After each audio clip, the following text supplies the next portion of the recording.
Bom dia, queridos. Graça e paz. Você já falou com a pessoa que está ao seu lado?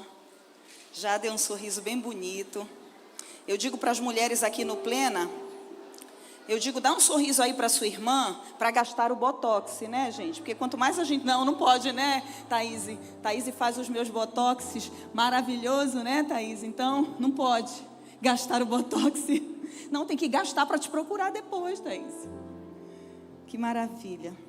Glória a Deus. Eu quero compartilhar uma palavra que Deus colocou no meu coração.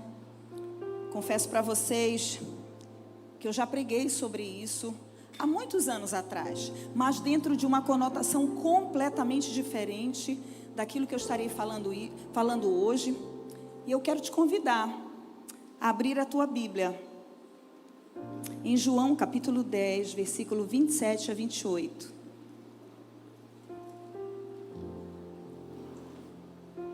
João 10, 27 a 28. Acharam? Amém? Cadê sua Bíblia? Você trouxe? Levanta aí a sua espada. Levanta aí a sua espada. Esse aqui, ó. Importante que você traga. Aprender a manusear as Escrituras Sagradas. Esse livro aqui, ele não é um livro. Isso aqui é alimento para a sua alma, para o seu espírito. Isso aqui é revolução para a sua vida. Isso aqui é transformação para o seu coração. Isso aqui é vida na vida. É vida na sua vida. Você crê nisso? Então eu creio numa geração de crianças, de jovens, adolescentes, adultos e anciãos que vão amar as Escrituras Sagradas, que vão viajar e levar esse livro. Não vão apenas levar o celular porque está lá, mas vão levar as Escrituras Sagradas porque querem anotar, porque querem manusear, porque querem escrever, porque querem ouvir a voz de Deus e ali anotar. Ontem, eu peguei a Bíblia da minha filha emprestada. Lá, nós estávamos num retiro com a nossa equipe ministerial. E eu peguei a Bíblia dela emprestada, porque eu gosto de ver as versões diferentes, né? E eu estava na mesa lendo. E eu peguei e depois fui para o quarto. A primeira coisa que ela me perguntou: mãe, cadê minha Bíblia? Eu disse: eu me esqueci. Mãe, eu não acredito. Ali a minha intimidade. Mãe, a senhora perdeu. Calma, filha. Mãe, a senhora não está entendendo. Mãe, a senhora perdeu. Eu digo: Lohane, calma, filha. Está tudo sob controle. Ela disse: não, mãe. Ali estão as revelações que Deus já me deu. Ai, queridos, eu já passei por isso também. Você sabia que eu já idolatrei uma Bíblia? Já idolatrei uma Bíblia. Gente, eu já idolatrei. Sabe o que eu fiquei tão arrasada porque eu perdi uma Bíblia? Tão arrasada que parece que meu mundo acabou. E eu fui orar: Senhor, é a Bíblia, Senhor, porque tu deixaste isso acontecer? E eu comecei a orar e falar com Deus. E Deus disse assim: filha, eu tenho novas revelações para você. Às vezes a gente fica usando a mesma Bíblia sempre, e a gente fica muito apegado àquilo que Deus já falou. Mas Deus tem coisas novas para você. Mãe, você recebe isso para a sua vida? Deus tem uma revelação nova. Deus tem um conhecimento novo. Deus quer se mostrar de maneira diferente para você. Então eu, desde esse dia eu passei a tirar uma Bíblia por ano para ler. E aí, sabe, né, as pessoas que andam perto de mim querem a minha Bíblia com anotação, né, Suzy? Dei uma Bíblia no passado para a Suzy. Esse ano já me pediram a Bíblia. Eu digo: calma, gente, né, vou começar a fazer aqui uma disputa para quem vai querer a Bíblia. Mas é isso. Eu quero ler aqui com você João capítulo 10, versículo 27 e 28. Diz assim: as minhas ovelhas ouvem a minha voz. Eu as conheço e elas me seguem. Eu lhe dou a vida eterna, jamais perecerão, e ninguém arrebatará da minha mão. Amém? Glória a Deus. Quero te ensinar a dizer amém, aleluia, glória a Deus. Quando você fala isso, os céus recebem, o ambiente se estabelece, a atmosfera vem sobre nós, a atmosfera celestial. Sabe, queridos, ninguém arrebatará da minha mão. Ninguém arrebatará da minha mão. Eu quero começar te fazendo uma pergunta. Em que lugar você está? Em que lugar você está? Em que mãos você está? Sabe aquelas pessoas que ficam devendo dinheiro para alguém? Elas estão nas mãos do agiota. Sabe aquelas pessoas que estão em dívida com alguém? Elas estão nas mãos dessa pessoa. Sabe quando você está devendo algo para alguém, seja de qualquer coisa, você está nas mãos dessa pessoa. A minha pergunta hoje para você é: em que mãos você está? Porque esse texto aqui me fala sobre uma verdade que sustenta a nossa fé. Esse texto aqui me fala de uma verdade que sustenta a nossa fé, mesmo quando tudo parece instável ao nosso redor. É que nós estamos nas mãos de Deus. Diga: eu estou nas mãos de Deus. Nós estamos nas mãos de Deus. Esse é o lugar. Você não está à deriva. Diga: eu não estou à deriva. Eu não estou em qualquer lugar, eu estou nas mãos de Deus. Essa é uma verdade absoluta. Isso não é um clichê. Isso aqui não é um clichê, isso aqui é uma declaração eterna. É uma realidade. Nós estamos nas mãos de Deus. E Jesus afirma aqui que aqueles que pertencem a Ele estão guardados de tal forma que nada e nem ninguém poderão arrebatá-los da sua mão. Olha que poderoso. Nós estamos guardados nas mãos dele de tal forma que nada e nem ninguém poderão nos arrebatar das mãos dele. Isso nos fala de proteção, isso nos fala de pertencimento, isso nos fala de transformação, isso nos fala de cuidado contínuo. Então eu quero te dizer que do jeitinho que você está hoje, passando por dificuldade ou não, problema ou não, crise ou não, estando feliz, estando triste, tendo tudo ou tendo nada, eu quero te dizer que você está nas mãos do Senhor. Essa é a grande verdade. Essa é a grande verdade que nós podemos nos apegar. E sabe, essas mãos são as mesmas mãos que criaram o céu e a terra. Essas mesmas mãos formaram o homem do pó. Essas mesmas mãos curaram os enfermos. Essa mesma mão restauraram vidas, curaram feridas. Por amor, essas mesmas mãos. Então estar nas mãos dele significa, sabe o quê? Descanso em meio às incertezas. Significa segurança em meio às ameaças. Significa firmeza quando as nossas forças falham. Significa abundância, mesmo num cenário de falta. Estar nas mãos dele é isso. Aqui o texto que a gente leu, e não ignora as circunstâncias, não ignora as existências de lutas, não ignora os inimigos, as crises, porque diz assim, olha, jamais perecerão, não ignora. Aqui não está ignorando isso, mas aqui está afirmando que há um lugar que a gente pode ter um acesso total, e esse lugar é nas mãos de Deus. Eu torno a perguntar, é nesse lugar que você está? Pergunte aí para a pessoa que está ao seu lado, é nesse lugar que você está? E sabe o que é lindo? Nas mãos dele, nós estamos sendo trabalhados, estamos sendo forjados para um lindo propósito. Você tem um propósito, diga, eu tenho um propósito. De conhecê-lo e fazê-lo conhecido. Pastor Inês falou isso aqui hoje. De conhecê-lo e fazê-lo conhecido. Esse é o nosso propósito.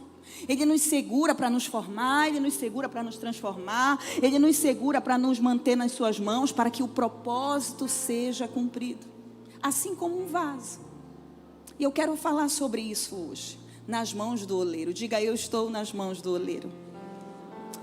Eu queria que você abrisse a sua Bíblia em Jeremias capítulo 18, a partir do versículo 1 até o 6.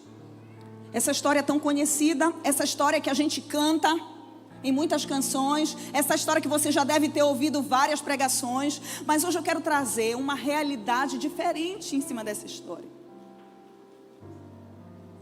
Jeremias 18, versículo 1 a 6, diz assim: a palavra do Senhor que veio a Jeremias dizendo: levanta-te e desce à casa do oleiro, e lá te farei ouvir as minhas palavras. E desci à casa do oleiro, e eis que ele estava fazendo a sua obra, diga, a sua obra, sobre as rodas, como o vaso que ele fazia de barro. Quebrou-se na mão do oleiro, tornou a fazer dele outro vaso, conforme o que pareceu bem aos olhos do oleiro fazer. Então veio a mim a palavra do Senhor, dizendo: não poderei eu fazer de vós como fez este oleiro, ó casa de Israel? Diz o Senhor: eis que como barro na mão do oleiro, assim sois vós na minha mão. Eis que como barro na mão do oleiro, assim sois vós nas minhas mãos. Quem é barro aí? Ah, meu Deus, somos todos barros, né? Vasos nas mãos do oleiro. Eu quero hoje contar um pouquinho sobre o contexto dessa história, para que você entenda exatamente o que Deus estava querendo falar quando ele levou Jeremias à casa do oleiro. Aqui o povo, Jeremias, você sabe que ele foi chamado desde o ventre da sua mãe, ele foi considerado o profeta chorão, tudo ele chorava, extremamente misericordioso, o coração chorava por aquilo que estava acontecendo ao seu redor. E a Bíblia diz que o povo, nesse tempo, e se você ler do capítulo 1 ao 17, você vai ver só lamúria, você vai ver o povo se afastando de Deus. Aqui o povo de Israel, o povo de Judá, estava vivendo numa contradição muito profunda. Eles estavam aqui mantendo rituais religiosos, mas o coração estava longe. Rituais religiosos, mas o coração estava longe. E eu me preocupo, irmãos, que às vezes a gente esteja mantendo os rituais religiosos, vindo para a igreja, dando dízimo, fazendo aquilo que a gente acha certo fazer, mas o coração está longe do Senhor. E ali aquele povo estava fazendo isso, o povo estava indo ao templo, estava oferecendo sacrifícios, guardando as tradições, mas a vida deles estava marcada por idolatria, por um afastamento da lei, por um afastamento de Deus, por uma frieza. E como eu disse, do capítulo 1 ao 17, Jeremias é levantado como esse profeta com uma voz persistente, com uma voz persistente de anúncio. Deus envia através de Jeremias alertas, lágrimas, sinais, palavras proféticas, palavras públicas, palavras privadas. E Deus estava usando o profeta Jeremias para isso. Ele chama ali o povo ao arrependimento, ele anuncia consequências, ele clama por retorno. E ali Jeremias o tempo todo, do 1 ao 17, você vai ver esse clamor de Jeremias. Só que a resposta do povo sempre era a mesma: resistência, frieza, zombaria, endurecimento. E um dos pontos aqui que eu quero destacar, meus queridos, é que eu acho extremamente grave, era o que eles estavam vivendo, e eu temo que muitos estejam vivendo isso. É uma ilusão espiritual. Eles estavam vivendo uma ilusão espiritual porque o povo acreditava que por ter o templo, eles estavam automaticamente protegidos. O fato de você vir para a igreja não te isenta, não te protege. O fato de você cumprir as normas, os dogmas, não traz para você proteção. E Deus então desmonta essa segurança falsa do povo. E o problema era exatamente esse. Não era falta de culto, porque havia, mas era a falta de transformação. Diga comigo, transformação. E eu já quero te dizer que o evangelho é transformação. Você precisa olhar para um ano atrás, para 5 anos atrás, para 10 anos atrás e dizer: eu não sou o mesmo homem, eu não sou a mesma mulher, eu estou sendo transformado. É uma transformação que você não consegue perceber de pronto, mas quando você menos percebe, você já não tem mais prazer pelas coisas que você tinha, que eram erradas. É uma transformação que ela vai acontecendo de dentro para fora. E isso não estava acontecendo com esse povo, e é por isso que eles estavam vivendo uma ilusão espiritual. Eles queriam a presença sem obediência.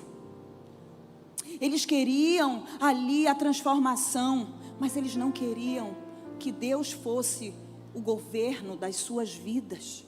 E é por isso que em Jeremias 2:11, eu não te dei esse texto, mas eu vou ler aqui. Diz assim: o meu povo trocou a sua glória pelo que não aproveita. Deus estava dizendo através do profeta Jeremias: o meu povo trocou a glória, trocou a minha presença por aquilo que não tem valor, por aquilo que não se aproveita. E era isso que estava acontecendo. E eu já quero te dizer, queridos, é uma frase para ficar guardada no teu coração. Muitos querem as mãos de Deus para proteger, para abençoar, mas elas também servem para nos moldar. Não é só para bênção, não é só para vitória, não é só para proteção. Jesus não é uma varinha de condão, Jesus não é uma lâmpada do Aladim. Jesus é vida na sua vida. Jesus é aquele que transforma, Ele é o oleiro, é aquele que te molda conforme a sua vontade. E então a gente vai para o capítulo 18, que é esse que a gente acabou de ler. Capítulo 18 de Jeremias. Depois de tudo, de todo o cenário que o povo de Judá estava passando, de distanciamento de Deus, de frieza no coração, depois de tudo isso, algo muda no coração de Deus. É como se Deus ali estivesse revelando algo poderoso para Jeremias. Ele então chama Jeremias, porque ali as palavras elas foram anunciadas, os avisos foram feitos, e os chamados de tudo aquilo que Jeremias estava fazendo foi ignorado. Como eu falei, o coração do povo estava duro. Não existia discurso suficiente para quebrantar aqueles corações. E Deus então faz algo pedagógico. Diga comigo, Deus faz algo pedagógico. Lembra que Jesus é mestre. E Ele faz algo pedagógico. E Ele então faz algo poderoso. Ele não apenas fala, Ele vai levar o profeta para ver como ele se move. Ele vai levar o profeta para esse lugar, porque Jeremias 18, meus queridos, é um espelho espiritual para mim e para você. É um retrato para mim e para você. É um cenário que eu e você precisamos perceber. Deus está chamando ali o profeta para olhar como ele trabalha, como ele forma, como ele lida com as falhas e como ele não desiste de nós. É isso que o profeta que Deus estava mostrando ao profeta. E eu quero, debaixo desse texto, trazer para você algumas verdades que vão arrebatar o teu coração nessa manhã. Creia nisso, esteja sensível a ouvir a voz de Deus. Eu estou sentindo a presença de Deus nesse lugar. Minha carne está tremendo, meu coração está em fervor, em temor ao Senhor, de compartilhar essa palavra. E a primeira coisa que eu percebo aqui, a primeira verdade que eu encontro aqui nesse texto, acompanhe comigo, Jeremias 18, versículo 1. Diz assim: a palavra do Senhor que veio a Jeremias dizendo. Meu Deus, eu fico a me imaginar a palavra do Senhor, Deus vindo até mim e me falar algo. Sabe qual é a primeira verdade que eu encontro aqui, que Deus estava revelando a Jeremias? É que Deus toma a iniciativa. Diga, Deus toma a iniciativa. Ei, nunca foi sobre você. Isso é graça. Nunca foi sobre os teus méritos. Nunca foi sobre os teus esforços. Nunca foi sobre a tua performance. Nunca foi sobre o teu servir. Nunca foi sobre nada disso. Ele sempre tomou a iniciativa para nos trazer para perto. Aleluia. Aleluia. A história não começa com o homem, a história começa com Deus.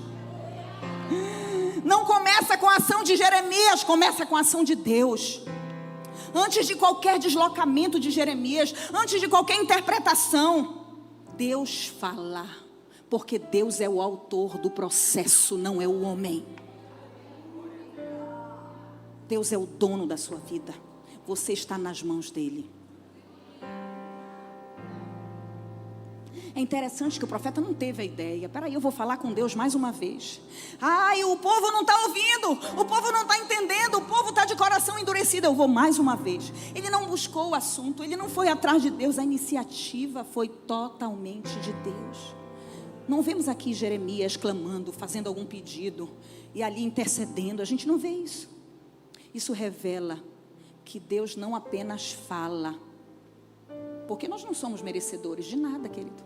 Mas Ele nos amou com amor eterno. Ele nos atraiu, Ele nos trouxe para a sua presença. Não é sobre a nossa performance, como eu disse, é sobre o coração de Deus. Porque a iniciativa de Deus revela que Deus está no governo. A iniciativa de Deus revela o cuidado dEle sobre nós. Isso revela que Ele não perdeu o controle. Diga, Deus não perdeu o controle. Diga para o seu irmão, Deus não perdeu o controle da tua vida, não. Porque a iniciativa de Deus é um ato de graça, é um ato da graça, e sempre foi assim na história. De Gênesis a Apocalipse, você vê um Deus que está trazendo o homem para perto dele. Você está vendo o Deus que está traindo esse homem para perto. Quando a ovelha se desgarra, o pastor vem e tira, e toma ela para perto, pega ali o seu cajado e traz de volta. Deus sempre está se mostrando dessa forma. A Bíblia diz, eu quero ler alguns versículos aqui para você, 1 João 4,19, diz assim: nós o amamos, porque Ele nos amou primeiro. Primeiro Ele, sempre foi Ele. João 15,16, não fostes vós que me escolhestes, mas eu escolhi vocês para que vocês deem frutos. Eu que escolhi vocês, eu que amei vocês primeiro. Apocalipse 3,20, eis que eu estou à porta e bato. Se alguém ouvir a minha voz e abrir a porta, eu cearei com ele, ele comigo. Eu que estou batendo, eu que estou insistindo, eu que estou indo, eu que estou fazendo, eu que estou me movendo. Nunca foi na força do seu braço, meu querido. Sempre foi a soberania de Deus que nos alcançou. João 4,4 diz, era-lhe necessário passar por Samaria. Era necessário que Jesus passasse por ali, porque Ele queria curar aquela mulher e atrair aquela mulher para Ele. Sempre é Ele. Ezequiel 34,11, eis que eu mesmo procurarei as minhas ovelhas e as buscarei. É Ele que faz. Diga, é Ele que faz. Então pare de querer agir na força do seu braço. Pare de querer achar que você é o bonzão. Eu que orei e Deus veio. Nunca foi sobre a nossa performance religiosa. Nunca foi sobre os jejuns que nós fizemos. Nunca foi sobre a oração que nós fizemos. Sempre foi a soberania dEle, o amor dEle. Graça de Deus sobre a nossa vida. A segunda verdade que eu encontro aqui nesse texto está no versículo 2.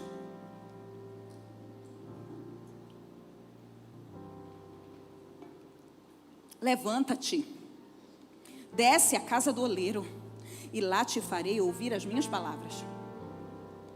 Espera aí, bora pensar. Ele não estava falando com Jeremias, sim ou não?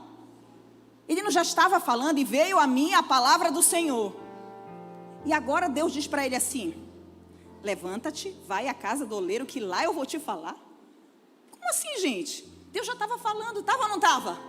Deus já estava falando com Jeremias. Deus já estava se manifestando. Deus já estava. Mas sabe o que eu aprendo aqui? Que Deus se revela ao seu coração em cenários diferentes.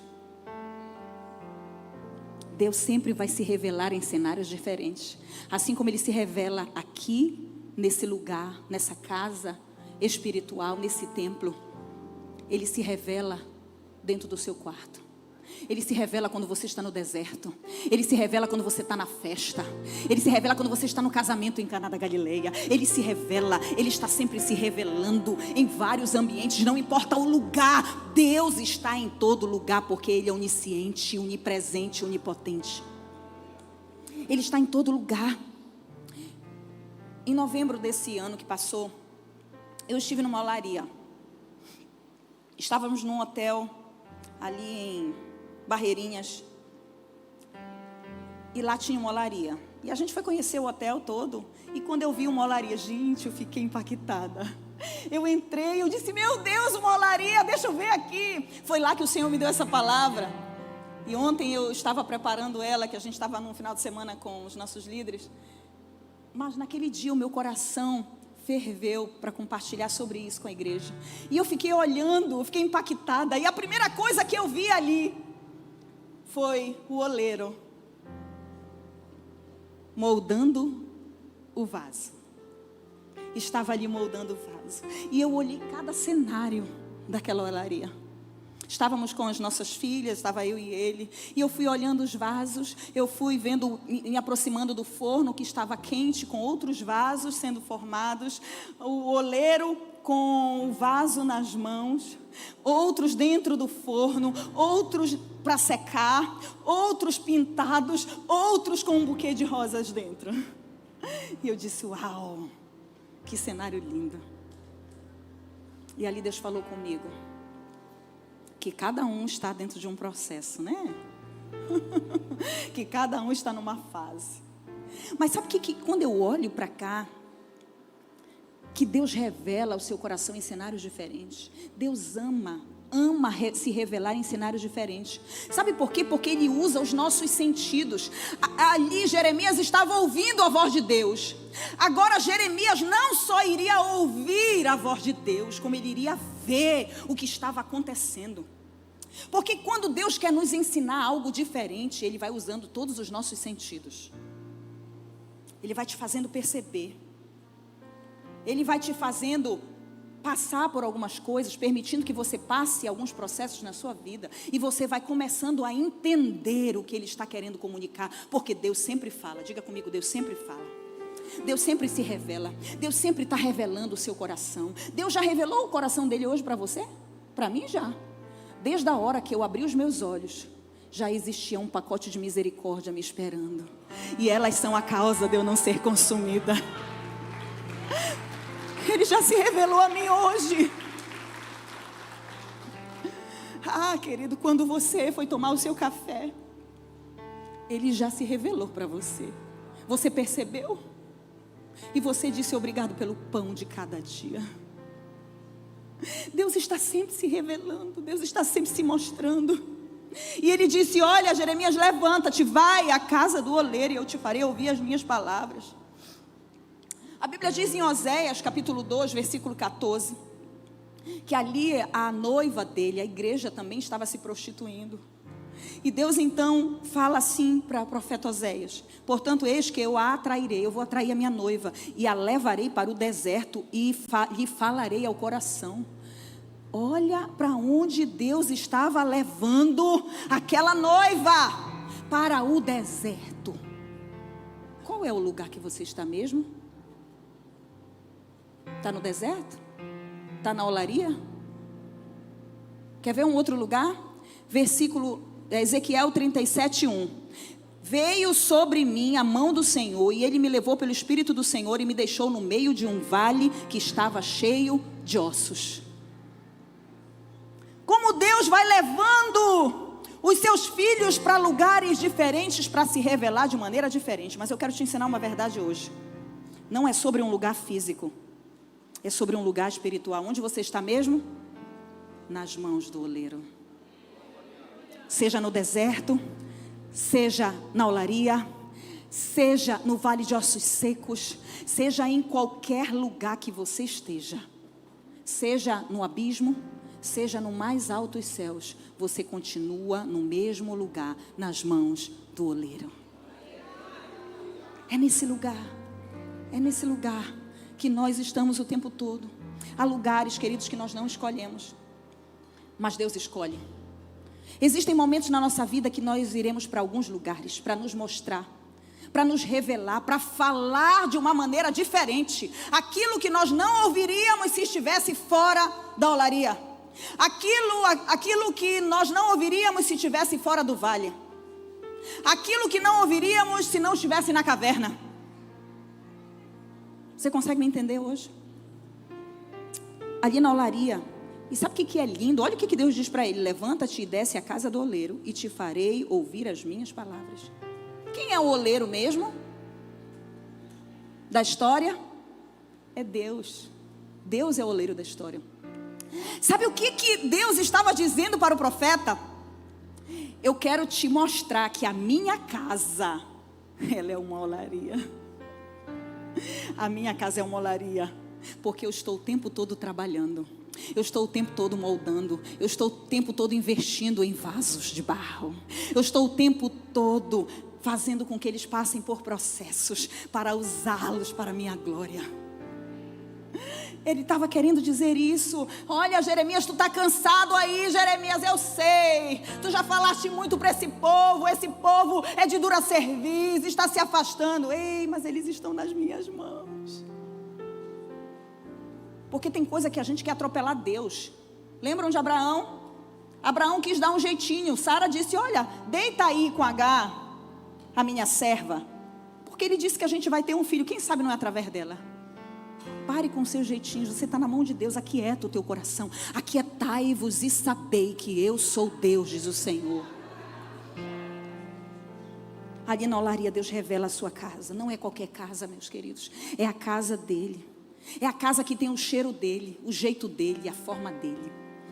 Não é uma casa bonita, não é uma casa impressionante, não é um lugar de grandes adereços, é um lugar de vasos frágeis, é um lugar de barro. Olha só a contradição, gente. Olha só. Sabe por que Deus leva Jeremias à sua casa? Porque casas revelam corações. A sua casa revela quem você é. O ambiente da sua casa física revela quem você é. Se a sua casa é desorganizada, você está desorganizada. Se a sua casa é suja, dentro de você há muita sujeira. A nossa casa revela corações. A nossa casa espiritual também revela o nosso coração. E ela vai ser revelada como? Através daquilo que a gente fala e através daquilo que a gente faz. A boca fala daquilo que está cheio, o coração. Nós estamos o tempo todo sendo revelados. Os ambientes revelam identidades. E era isso que Deus estava mostrando para aquele profeta. Eu vou te ensinar a pregar para esse povo de uma maneira diferente. Eu não quero me mostrar como um Deus que é severo, mas como um Deus de amor, que eu estou com esse vaso e eu não desisto dele ainda que ele se quebre. A olaria é um ambiente de misericórdia em ação. Está precisando de misericórdia? Ela já te alcançou. Está precisando de graça? Ela está sobre você. Onde abundou o pecado, superabundou a graça de Deus. E quando ele entra ali, o oleiro, ele não está dando ordens para ninguém. Ele não está dando ordens à distância. Ele está tocando no vaso, no barro. Ele suja as mãos. Isso revela, meus queridos, que Deus não terceiriza processos na sua vida. Ele não se afasta do erro humano. Ele não se afasta das tuas imperfeições. Mas Ele se envolve no processo para te restaurar. Amém, queridos? Deus revela a sua casa para alinhar a mensagem desse profeta. É isso que Deus faz ali. Porque se Jeremias anunciasse a mensagem com juízo, sem revelar a casa do oleiro, o povo poderia ver um Deus distante, mas Deus queria que o povo visse que Ele está perto, que Ele está cuidando, que Ele está nas mãos. Você consegue me entender? A mensagem agora do profeta, ela passa a carregar o endereço do coração de Deus. Você sabe qual é o endereço do coração de Deus? É uma olaria. Todas as vezes que você estiver passando por um processo, você tem que lembrar que você está nas mãos do oleiro, que ele nunca perdeu o controle, e que a casa dele é um lugar de misericórdia, a casa dele é um lugar de amor. Ele mesmo está te moldando com as suas próprias mãos. Ele está sujando as mãos dele e te modelando como um vaso novo. Porque existem muitas pessoas que, por causa da sua paternidade terrena, elas veem um pai doentio, um pai carrasco, um pai opressor, um pai omisso e ausente. Eu quero te dizer que Deus é um pai presente, amoroso. É um pai que nunca falha, que nunca erra. Por mais que a tua paternidade terrena tenha sido difícil, eu quero te dizer que Deus é fiel. É um pai de amor. E nada e nem ninguém vão te arrebatar das mãos dele. Terceira verdade que eu encontro aqui, está aqui no versículo 3. Diz assim: e eu desci. O profeta ouviu a voz. Ele desce à casa do oleiro. E desci à casa do oleiro, e eis que ele estava fazendo a sua obra sobre as rodas. Uau! Ele desce.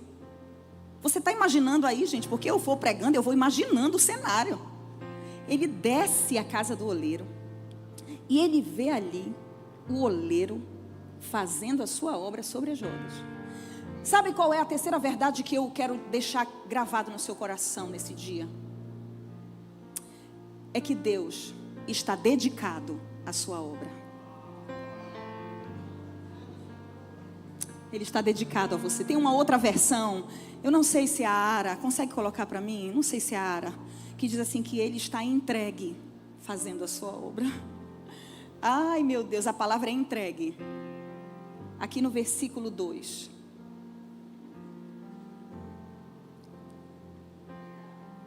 Conseguiu achar aí?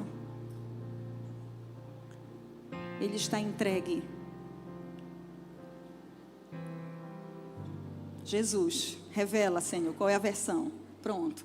Desci à casa do oleiro e eis que ele estava entregue à sua obra sobre as rodas. Sabe quando alguém está entregado, está entregue a algum serviço, está ali dedicado, está ali com toda a atenção, está ali com toda a dedicação. Quem é a obra dele? Você é a obra dele. Ele está dedicado à obra dele. Ele está dedicado à sua obra. Você já esteve dedicado a alguma coisa? Que você investiu tempo, recursos, que você investiu as suas mãos. Jeremias, quando ele desce ali para a casa do oleiro, ele tem uma nova perspectiva de quem Deus é. Ele tem uma nova perspectiva, uma nova visão. Ele entra ali, ele não vê um oleiro dando ordens para o funcionário. Ele não vê ali o oleiro terceirizando. Ele não vê ali um oleiro escolhendo um vaso. Ele não vê um oleiro parado, só observando. Ele não vê nada disso. Ele vê o oleiro trabalhando. Ele vê o oleiro dedicado a nos transformar. Deus está trabalhando, meu querido, em mim e em você, para que eu e você sejamos testemunha de quem Ele é. O ano do discipulado, Deus quer que você seja uma testemunha daquilo que você tem ouvido, daquilo que você tem visto, daquilo que você tem experimentado, daquilo que você tem contemplado. Ele deseja que você compartilhe o coração dele, que ele está te dando para outros, para que outros sejam alcançados.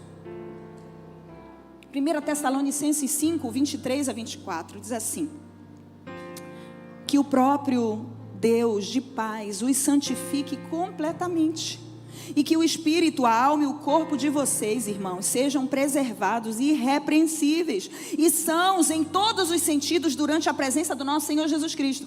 Aquele que os chama é fiel e certamente fará isso. É Ele que vai fazer, porque Ele está entregue à sua obra, Ele está dedicado à sua obra. Antes de Jeremias chegar, o oleiro já estava trabalhando, porque sempre Ele está trabalhando.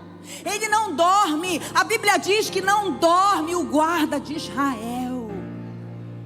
Ele está ali trabalhando. Sabe o que a Bíblia diz em Isaías? Eu amo esse texto, Isaías 64:4. Isaías 64:4 diz assim: porque desde a antiguidade não se ouviu, nem com os ouvidos se percebeu, nem com os olhos se viu Deus além de ti, que trabalha para aqueles que nele esperam.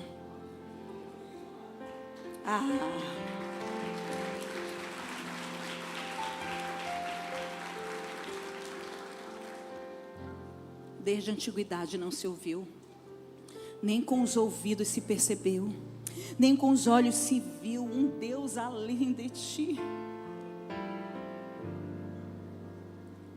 Um Deus que trabalha para aqueles que nele esperam.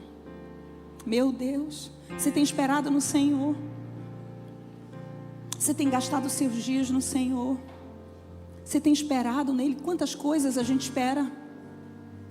Como é que está a tua esperança? Ei, meu querido, nós somos prisioneiros da esperança. Nós precisamos esperar em Deus, num Deus que trabalha para aqueles que nele esperam.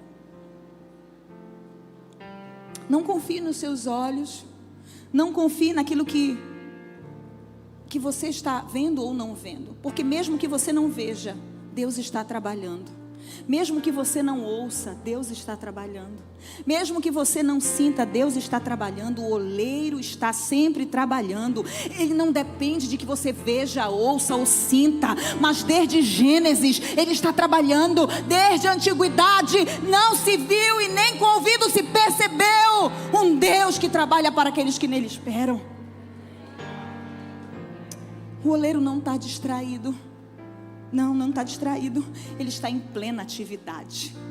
Ele está ali em plena atividade, fazendo a sua obra. Não é qualquer obra. Não é qualquer obra, é a sua obra. As rodas da olaria, elas não param. Elas estão em movimento, elas giram constantemente. Está ali o tempo todo. Isso me faz lembrar daquele versículo que está em Filipenses 1:6, que aquele que começou a boa obra é fiel para completá-la até o dia final. Ele está completando a obra em você. Ele está te deixando mais parecido com Ele. Ele está te deixando mais apaixonado por Ele, porque com cordas de amor Ele tem nos atraído. Ele está nos levando para o seu colo, para o seu esconderijo. Ele está nos levando para a sua presença. Ele está falando, Ele está sussurrando, Ele está nos levando para cenários diferentes, para que a gente experimente uma nova faceta de quem Ele é. Senhor, atrai o nosso coração para a Tua presença.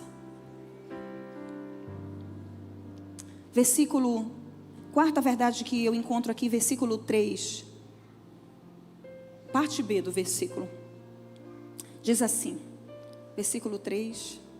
Vamos lá, Ian? Pronto. E eis que ele estava fazendo a sua obra sobre as rodas.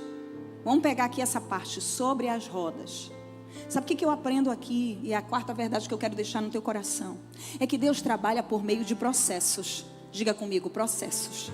E a roda fazia parte de um processo do vaso. Porque o vaso, para ele se tornar um vaso útil, ele precisa passar por fases. E eu não sei se você sabe, mas o processo do vaso são vários. O oleiro separa o barro, ele coloca o barro na roda para formar o vaso. Depois ele leva para secar, depois ele vai para o forno, depois do forno ele pinta, depois ele dá utilidade a esse vaso. É um processo. E quando Jeremias é levado à casa do oleiro, ele vê uma parte do processo. Ele vê o oleiro exatamente com as mãos no barro, no meio das rodas. E o que isso tem a ver? É que a roda nos fala de tempo, nos fala de movimento, nos fala de repetição, nos fala de constância. Na roda nada acontece de uma vez só, porque o vaso gira, gira e gira. E muitas vezes o vaso pode pensar: eu estou andando em círculos, parece que nada está acontecendo, parece que eu não saio do lugar. Meu Deus, o que está acontecendo comigo? É porque você está na roda, girando, girando e girando, mas Deus está trabalhando. Senhor, por que ainda não aconteceu? Por que o Senhor ainda não me deu? Por que a promessa ainda não veio? Por que eu ainda estou vivendo esse cenário? Por que isso? Por que aquilo? Por que aquilo outro? Porque você está na roda, meu filho, girando, girando e girando. E enquanto o vaso não chegar no formato que o oleiro quer, ainda não dá. Lembrando que depois da roda ele ainda vai para o forno. Está compreendendo aí os processos? Está no forno, meu irmão? Forno dói. Dói ou não dói? Dói. A roda também dói. A roda não é castigo, mas a roda é treinamento. Diga comigo, é treinamento. A roda é amadurecimento. Sabe por quê? Porque é a fase em que as mãos do oleiro estão apertando o barro. É essa fase que a mão está apertando, está tomando forma. É a fase da pressão. Se o vaso pudesse dizer, ele diria: ai, ai, ai. É a fase da pressão. Na roda, o oleiro aplica a pressão. Sabe por quê? Porque se ele não aplicar a pressão, o vaso não sobe para ganhar forma. E Ele está apertando para poder ganhar uma forma de vaso, sabe? Deixa eu te dizer algo para essa frase ficar gravada no seu coração. Deus pressiona aquilo que Ele decidiu usar. Deus só pressiona aquilo que Ele decidiu usar. Está sendo pressionado aí? Pois é, Deus decidiu te usar. Diga para o seu irmão, Deus decidiu te usar. Por isso que você está sendo pressionado. Sabe o que diz em Tiago? Tiago 1, capítulo 1, versículo 2 a 4. Diz assim: meus irmãos, considerem motivo de grande alegria o fato de passarem por diversas provações, pois vocês sabem que a prova da sua fé produz perseverança. E a perseverança deve ter ação completa, a fim de que vocês sejam maduros e íntegros, sem lhes faltar coisa alguma. Então considere aí, motivo de grande alegria passar por provação. Lembra? Sabe onde você está? Nas mãos do oleiro. Está pressionando, mas está se formando. Está doendo, mas está crescendo. Está sendo moldado, mas vai ser útil para aquilo que Ele tem. A pressão revela, irmãos, o propósito escondido no barro. A pressão revela isso. Quanto mais pressão, mais forte o vaso vai se tornar. Mais bonito ele vai ficar. Eita glória. Essa é a hora que você diz, eita glória. Cadê o povo avivado daqui dessa casa?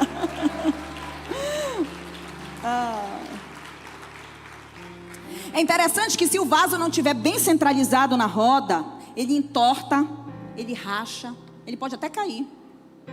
Por isso que ele tem que estar bem centralizado. Então Deus nos coloca na roda e nos traz de volta para o centro da vontade dEle. É no centro, não é para a direita nem para a esquerda, é no centro da vontade dEle. Porque no centro da vontade dEle, é no centro da sua obediência, é no centro da sua presença. Deixa eu te dizer uma coisa, muitos conflitos na roda não são sobre dor, mas sobre alinhamento. Deus está alinhando. Está alinhando. Deus gira para alinhar novamente no centro. E vai girando e vai alinhando no centro. Na verdade, meu querido, ali tem um processo de constância da parte de Deus. Deus está sempre ali. Deus está sempre trabalhando. Deus está sempre com as mãos no vaso. Sabe por quê? Porque Deus é paciente. Deus é intencional. Deus não abandona o processo no meio, como a gente faz muitas vezes. Às vezes você quer orar ali por aquele marido, você quer orar pelaquela esposa, você quer orar por aquele filho, e você ora 5 anos, desisto, não aguento mais. Querido, que é isso? Seja indesistível. Você serve a um Deus que é indesistível. Deus é constante. Ele não abandona o processo no meio. Enquanto o vaso está girando, o oleiro ele não tira as mãos. O movimento pode até cansar o vaso, mas nunca ele, porque Deus não se cansa.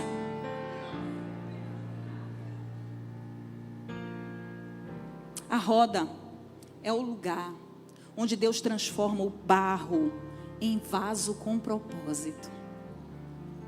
A roda é o lugar onde Deus transforma barro em vaso com propósito. Quer ir para a roda? Quer ser usado?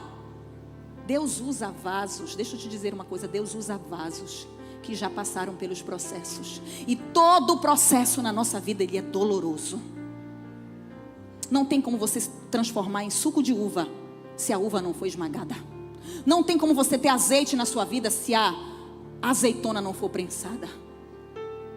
Não tem como você se tornar um vaso útil se você não passar pela prensa das mãos do oleiro.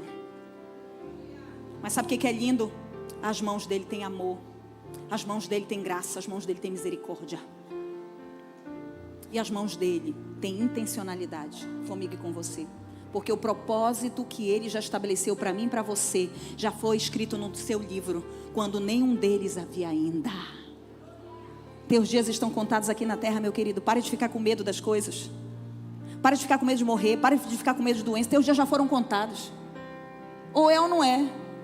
Não se prenda por causa de medos. Eu tenho medo disso, tenho medo de elevador, tenho medo de lugar fechado, eu tenho medo disso, tenho medo daquilo. Meu querido, quem é que te guarda? Quem já escreveu os teus dias nessa terra? Tem gente que até dentro de casa morre. Se for o teu dia, chegou, está tudo certo. Isso te ajuda a trabalhar a ansiedade. Isso te ajuda a trabalhar o medo. E isso te leva a confiar que Deus nunca perdeu o controle. Aleluia. Aleluia.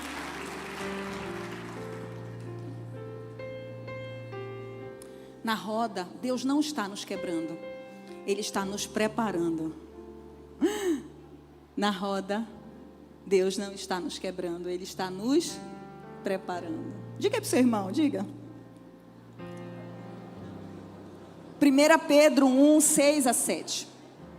1 Pedro 1, 6 a 7 diz assim: nisso vocês exultam, ainda que agora, por um pouco de tempo, devam ser entristecidos por todo tipo de provação.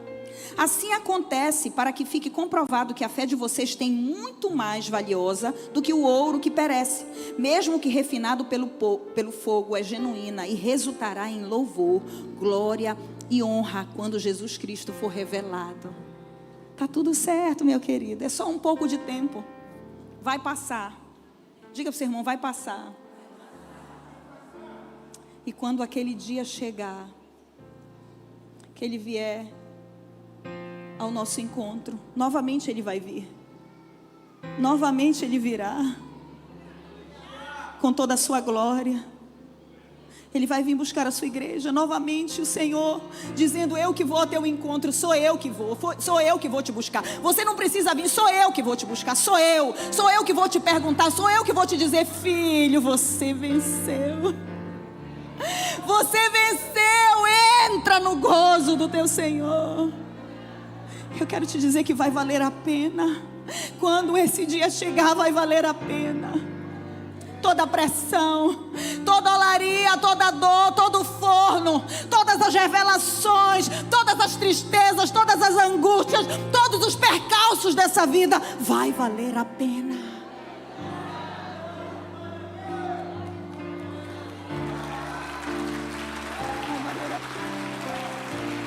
Aleluia!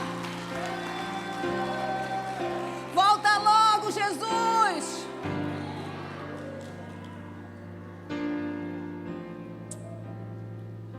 A quinta verdade que eu quero deixar gravado no seu coração está aqui, no versículo 4. Diz assim: como um vaso que ele fazia de barro, quebrou-se nas mãos do oleiro, tornou a fazer dele outro vaso, conforme o que pareceu bem aos olhos do oleiro fazer.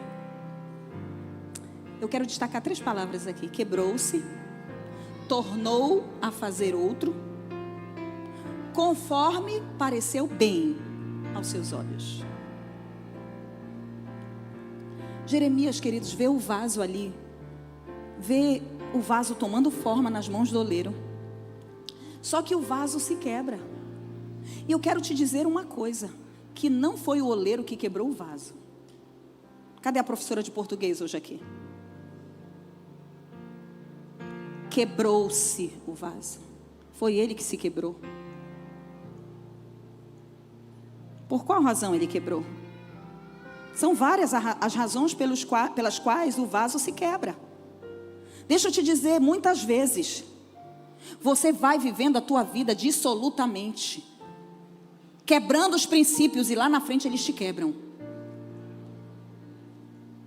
Porque Deus é misericordioso, mas Ele também é justiça. Ele te perdoa, mas a consequência também vem sobre você. O vaso pode quebrar também, porque ele está tão enrijecido, tão orgulhoso, tão duro no entendimento. Por várias razões esse vaso pode se quebrar. Não foi o oleiro que quebrou. Quebrou-se, bota de novo o versículo, por favor. Quebrou-se na mão do oleiro. Notem que o oleiro estava na fase da roda, amoldando, e ele se quebra. Não diz assim: o oleiro quebrou o vaso, mas o vaso quebrou-se nas mãos. Mas graças a Deus que foi nas mãos, do oleiro. Certa vez Davi contou o povo, fez o censo, não deveria fazer, ele estava ali fazendo algo por orgulho pessoal, ele queria contar o povo. E ele então foi confrontado pelo profeta. E ele diz assim: me deixe cair nas mãos de Deus que age com misericórdia, mas não me deixe cair nas mãos dos homens. Graças a Deus esse vaso quebrou-se nas mãos do oleiro, porque é duro quando a gente está na mão de homens. Graças a Deus esse vaso quebrou nas mãos do oleiro. Muitas vezes a gente sabe que não deveria fazer, mas acaba fazendo. Quando o vaso é quebrado, ele não é descartado. Eu acho lindo que a segunda parte desse versículo, ele não é descartado. Sabe, ele se quebra, às vezes também por muita resistência. Às vezes ele tem rachaduras internas e cada um vai fazer a sua avaliação. Por que que você está quebrado, meu querido? Você precisa fazer a sua autoavaliação. Às vezes são rachaduras, às vezes são pequenas ervas daninhas, às vezes são faltas de vigilâncias que vão acontecendo na sua vida e o vaso ele vai se rachando por dentro.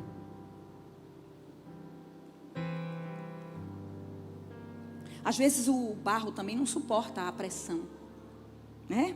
A pressão do processo. Ele ainda não está preparado, ele ainda não tem resistência. Porque quando uma coisa quebra na nossa mão, a gente se desestabiliza, sim ou não? Recentemente agora, há um mês e pouco atrás, 2 meses atrás, tínhamos chegado de viagem. A nossa filha caçula estava tomando banho. E ela só fez dar um grito: mamãe, socorro! E aí eu vou entrar no banheiro, que foi um grito de pavor. E ela diz: vai cair, vai cair. A porta do boxe tinha caído aquela parte de cima que segura. E eu disse: calma, filha, vai ficar tudo bem. E aí eu peguei, quando eu fui abrir a porta para tirar aquela tarja que fica na parte de cima, o vidro todo se estraçalhou. E eu fiquei desesperada porque os golpes nos braços dela foram grandes e começou a cair muito sangue. E eu disse: traz um pano para amarrar as 2 mãozinhas dela para a gente poder levar. Levou 5 pontos, 3 num e 2 no outro. E foi aquela agonia, porque a gente não tem estrutura para quebra. Sim ou não? A gente não tem estrutura emocional para quebra. Nós não temos, queridos, não temos. A quebra nos desestabiliza. As quebras nos desestabilizam, mas elas continuam no controle do oleiro. Você pode dizer amém? Você pode estar quebrado, você pode estar moído, você pode estar amassado, você pode estar de todo jeito. Você pode se apavorar, mas o oleiro não se apavora. Fica tranquilo, fica tranquilo. Você não está entendendo, você não entende isso. Mas é como se ele estivesse dizendo: a minha mão dá um jeito.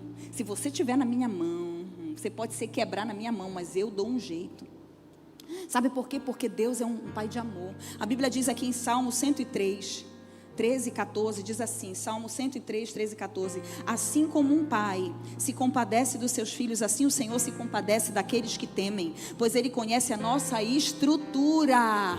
Ele lembra-se de que somos pó. Ele conhece a tua estrutura, Ele conhece até onde você aguenta. Não sobrevém sobre nós tentação ou provação nenhuma que a gente não possa suportar, e junto com ela vem o escape. Então não diga: eu não estou dando conta, eu não consigo, porque Deus sabe até onde permite. O oleiro pega aquele vaso que se quebrou e ele refaz. O oleiro não está apavorado, querido, ele não está desesperado.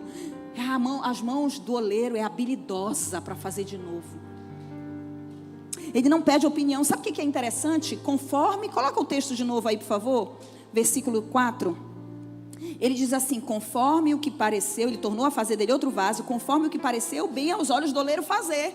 Olha o que é interessante, pastor Lucas. Jeremias está olhando o cenário, Deus está mostrando, e Deus não diz assim para ele: e aí, o que eu faço? Como é que eu faço aí nesse vaso? Porque Deus não pede opinião.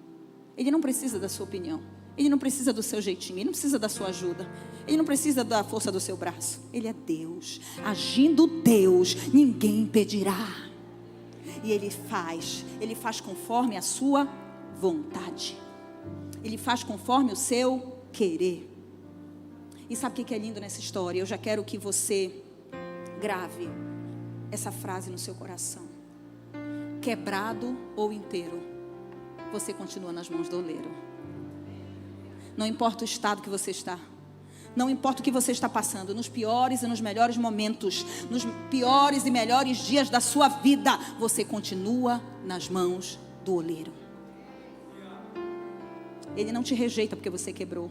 Ele não te joga fora, Ele não te descarta, Ele não te coloca de escanteio e vai fazer outro, não. Ele não baseia as suas promessas na qualidade do material, mas na destreza das suas mãos. É isso que Deus faz, meu querido. Você é fraco, mas Ele é forte. Você é pequeno, mas Ele é grande. Você não tem, mas Ele tem. Você não pode, mas Ele pode. Ele é soberano. Ele é o oleiro que molda o vaso segundo o seu querer.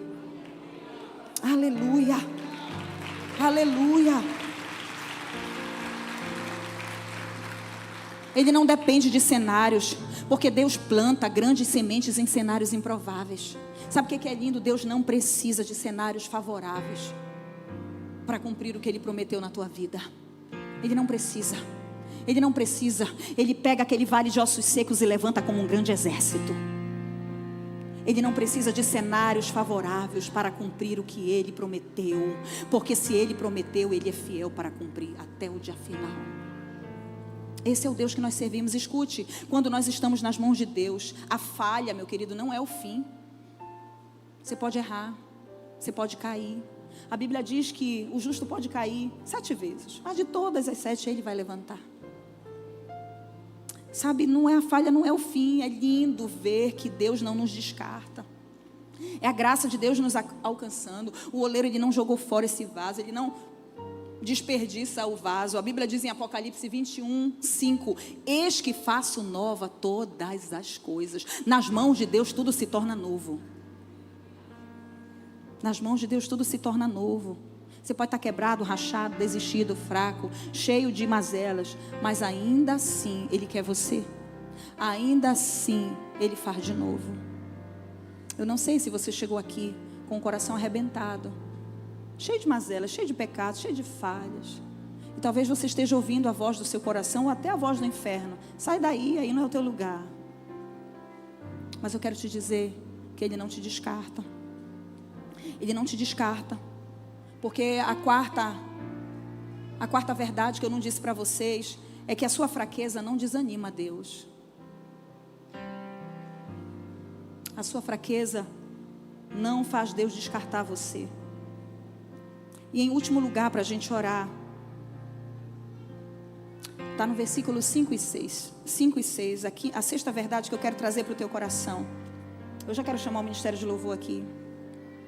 Então veio a mim a palavra do Senhor dizendo: não poderei eu fazer de vós como fez este oleiro, ó casa de Israel? Diz o Senhor: eis que como barro na mão do oleiro, assim sois vós na minha mão, ó casa de Israel. Aqui Deus estava dizendo para Jeremias, depois que ele desce, depois que ele obedece, depois que ele vê o cenário, Deus disse isso para ele. Mas sabe qual é a outra mensagem? Qual é a mensagem central do que Deus estava querendo dizer para Jeremias? Jeremias, eu sei que o povo é de dura cerviz. Eu sei que o povo está me deixando. Eu sei que o povo está me abandonando os meus preceitos, a minha lei. Eu sei que o povo está errando. Eu sei que o povo está fraco. Olha, Jeremias, eu te mostrei aqui que eu estou trabalhando. Eu te mostrei aqui um cenário diferente. Eu te mostrei que eu trabalho na minha casa, que a minha casa é uma olaria, um lugar de misericórdia. Eu te mostrei que eu estou com as mãos, eu mesmo coloco as minhas mãos nesse barro. Mesmo que ele quebre, mesmo que o vaso quebre, eu estou lá com ele. Sabe, eu estou inserido no processo. Por um acaso, Jeremias, por um acaso, eu não sou esse oleiro? É isso que ele estava dizendo. Por um acaso eu não posso fazer como esse oleiro está fazendo? Eu posso, Jeremias, e é isso que eu vou fazer. Sabe por quê, Jeremias? E essa é a mensagem central, queridos, desse texto de Jeremias capítulo 18. Sabe qual é a mensagem central? É que Deus não desiste de você. Ele não desiste de você, apesar das suas imperfeições, apesar de você estar quebrado ou estar inteiro, apesar de você saber fazer ou não fazer, Ele não desiste de você. Ele não desiste. Um vaso, queridos, que o que Ele deseja fazer é te dar um propósito. O que Ele deseja fazer é te dar uma utilidade. O que Ele deseja fazer é te usar. O que Ele deseja fazer é colocar a presença dEle em você. Sabe o que dá valor ao vaso? Eu quero deixar essa frase gravada no seu coração também. O que dá valor ao vaso é a presença de Deus dentro dele. Porque nós somos vasos de barro. A Bíblia diz em 2 Coríntios, capítulo 4, 7. 2 Coríntios, eu quero ler com você esse texto, que ele é forte demais. 2 Coríntios 4, 7. Temos, porém, este tesouro em vasos de barro, para que a excelência do poder de Deus seja de Deus e não de nós. Em tudo somos atribulados, não precisa essa parte, mas temos este tesouro em vasos de barro, para que a excelência do poder seja de Deus e não de nós. Que tesouro é esse? É a presença dEle. Nós não somos nada, querido, mas Ele é tudo em nós. Nós não podemos nada, mas Ele pode tudo em nós. O valor do vaso não está no barro, está naquilo que ele carrega. Não é o vaso que glorifica o tesouro, é o tesouro que glorifica o vaso. É o tesouro que dá sentido ao vaso. Sabe o que dá sentido à minha e à sua vida? É a presença dele. Nada mais a gente tem valor, queridos. Nós somos podres, como diz o meu marido. Nós somos tão imperfeitos. Nós somos tão errantes. Nós somos tão medíocres às vezes. Nós somos tão maus. Não há um sequer bom, diz a Bíblia, a não ser o nosso Deus. Como a teologia diz, nós somos depravados. Nós não somos nada, queridos, nada. Se não for a graça de Deus nos alcançando, se não for o amor dele, se não for a presença dele em nós, nós não temos valor. Quando a gente diz assim, você não é pouca coisa não, não é por causa de você, é por causa da presença dele em você. Ah, queridos, Deus escolheu revelar a sua excelência, não em vasos perfeitos, mas em vasos quebráveis. Deus escolheu revelar a sua excelência, não em vasos perfeitos. Ele não está atrás das suas imperfeições. Ele não está atrás da sua perfeição, dos seus erros ou dos seus acertos. Mas Ele está atrás do seu coração que deseja acertar. Eu quero te convidar a ficar em pé nessa manhã. Tudo que precisamos é da presença dEle em nós. Sem a presença dEle, nós somos apenas recipientes vazios. Que vaso é esse? Que só serve para ser colocado no escanteio. Que quando um passa, ele não tem utilidade nenhuma, a pessoa joga lixo. Você não é um vaso para jogar em lixo em você. Você não é um vaso para ficar de escanteio. Você não é um vaso para viver quebrado, sem utilidade. Você é um vaso para viver cheio da glória de Deus, cheio da presença de Deus. 2 Timóteo, capítulo 2, versículo 21, é o último texto dessa palavra. De sorte que se alguém se purificar destas coisas, será vaso para a honra, santificado e idôneo para uso do Senhor e preparado para toda boa obra. Hoje Deus quer conhecer os vasos de honra aqui. Vasos que se quebram na presença dEle. Vasos que se quebrantam na presença dEle. Vasos que reconhecem que não são nada sem a glória dEle. Fecha os teus olhos, essa é uma manhã de cura para o teu coração, uma manhã de entendimento. Deixa o amor dEle te alcançar. Diga: atrai o meu coração, Senhor. Atrai o meu coração para a tua presença. Tudo que precisamos é da tua presença, como um vaso nas tuas mãos. Fecha os teus olhos, querido. Não abra os seus olhos por nada. Faça a sua oração. Não é sobre um dogma religioso. Não é sobre você vir para um culto como esse. É você ser transformado por Ele. À medida que você está na olaria, hoje aqui é uma manhã em que você está na olaria. Aqui é casa de Deus também. Aqui é a olaria dele também. Porque quando nós estamos no ajuntamento, nós somos afiados pelos nossos irmãos.